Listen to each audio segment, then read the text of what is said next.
Hi everybody, Miss Heather here from the Boys and Girls Club of Youngstown, and I have a really fun experiment today. It's called the apple experiment. So you're just going to need a few things you can find around the house. You're going to need some cups, and you're going to want to fill one with water. You're going to fill one with vinegar, and you're going to fill another with some milk. And then on the fourth cup, you're going to put baking soda and water in. And what you do is you take your apple slices, you're going to cut them up, and if you need someone older to help you with a knife, then all you do is you put them in the cup. So I'll put one in the cup of water, one in the cup of vinegar, one in the cup of milk, and then one in the cup of baking soda. And you let it sit for a few hours. We let ours sit overnight. We already did it here in the club.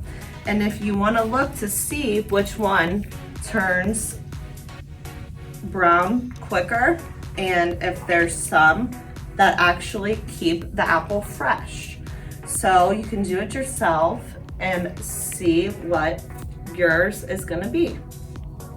So if you like experiments like this and you had a lot of fun with it, subscribe to our YouTube channel to get more, and like and comment below.